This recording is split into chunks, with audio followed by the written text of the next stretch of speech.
प्यारे पाठकों, नमस्कार। और छात्रों के लिए बहुत बहुत आशीर्वाद।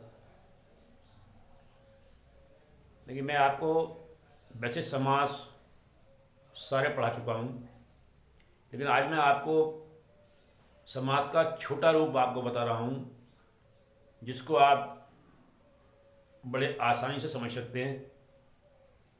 आपको अगर अधिक जानकारी लेनी है समाज के बारे में, तब आप जो मैं पहले पढ़ा चुका हूँ वो उन वीडियो में देखें। और आज आपको बिल्कुल छोटा तरीका, जिसको आप एक पन्ने में समझ लेंगे और 5 मिनट में समझ लेंगे, अगर समझना चाहेंगे तो। देखिए, मैंने बिल्कुल छोटे रूप में ये समासों को व्यक्त किया है। तरीका देखिए, अगर आप थोड़ा सा भी अगर ध्यान देंगे तो यहाँ ये लिखा है मैंने, दो या दो से अधिक शब्दों से बने वाक्य का अर्थ बराबर एक शब्द का वही अर्थ। मतलब कहने का ये है इसमें कि जैसे हम समास के लिए कहते हैं कि वह क्रिया जिसमें कि कई शब्दों से बने हुए वाक्य का के अर्थ को जब एक ही शब्द में दिखा दिया जाए तो वो समास कहलाती है। अब इसमें समास दो प्रकार से समास को बांटा गया। एक तो बांटा गया प्रधानता के आधार पर और एक सामान्यता। प्रधानता के आधार पर क्या? क्योंकि इसमें पदों की प्रधानता है। अगर पूर्व पद प्रधान है तो अव्ययीभाव समास है, और इसको हम इस तरह से इतना न जान करके अगर इतना जाने अब, इसका मतलब हुआ पूर्व पद। और समास कौन सा? अब का मतलब अव्ययीभाव। इसी तरह से दोनों पद में द्वंद्व समास, दो और द्वे। अगर आप याद कर सकते हैं तो बिल्कुल ही छोटा रूप है कि अगर दो पद प्रधान हैं तो द्वंद्व समास। इसके बाद में अन्य पद प्रधान। अन्य पद प्रधान कौन से समास में होता है? ये बहुब्रीहि समास में होता है। तो यहां पर क्या है? बहुब्रीहि समास। अब इसमें आ का मतलब अन्य से हो गया और वा से बहुब्रीहि। इस तरह से समझे। चाहें तो आप इसको अपने पास और भी छोटे रूप में लिख सकते हैं, केवल इतना ना लिख करके। अगर आप इतना समझ सकते हैं तो केवल इतना ही समझ ले, ये आपके पास बहुत छोटे रूप में हो जाएगा। उसके बाद में फिर आया उत्तर पद। अब उत्तर पद प्रधान में तीन समास आ जाते हैं। उत्तर पद वाले कौन कौन से आते हैं? तत्पुरुष और दिगु और कर्मधारय। तीनों में उत्तर पद प्रधान है। अब ये तो होगी प्रधानता की बात। अब इस उत्तर पद प्रधान को दिखाएंगे हम इस तरह से। ये ता दि क, तदिक, उ तदिक, मतलब ये वो तत्पुरुष, द्विगु और कर्मधारय, ये उत्तर पद प्रधान है। ठीक, तो ये मैंने एक छोटा तरीका निकाला है आपको समझने के लिए। इसके बाद समानता में, अब समानता में आ जाइए। तो ये तो प्रकार हो गया, किस आधार पर हुआ? ये मतलब प्रधानता के आधार पर, कौन सा पद प्रधान है। अब यहां पर देखिए, नंबर एक पहला अव्ययीभाव। अव्ययीभाव में क्या होता है कि पूर्व पद उपसर्ग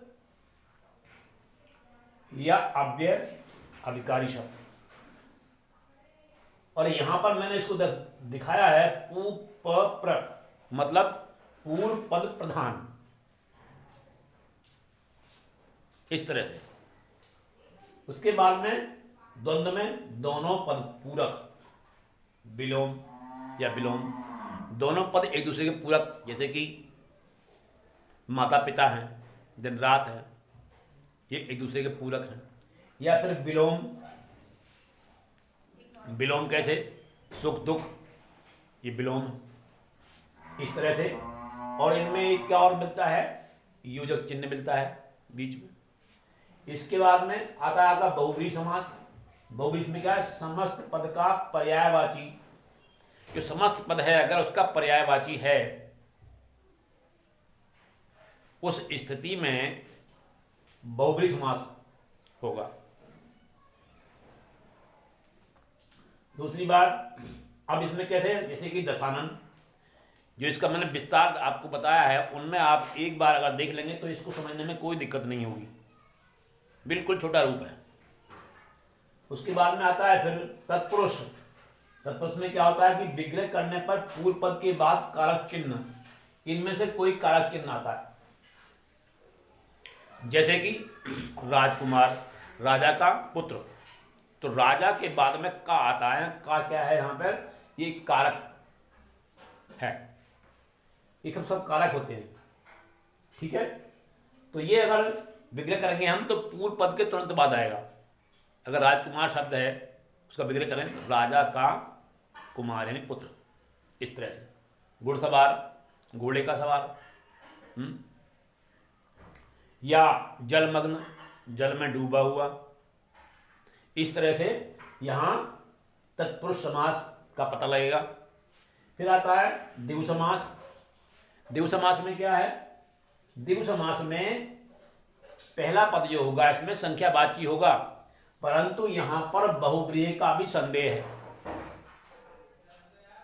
लेकिन क्या है कि इसमें जो प्रधानता अगर रहेगी इस शब्द की, वो बहुव्रीहि की रहेगी। कुछ शब्द ऐसे हैं जो कि बहुव्रीहि में आ जाते हैं। बहुव्रीहि में क्यों आते हैं, क्योंकि उनका पर्यायवाची है, जैसे कि दशानन, दशमुख, तो दशमुख का पर्यायवाची कौन है, रावण। चक्रपाणी, चक्रपाणी इसमें नहीं आता। चतुरानन, चतुरानन चार सिर वाला, अर्थात चतुरानन का पर्यायवाची क्या है, ब्रह्मा।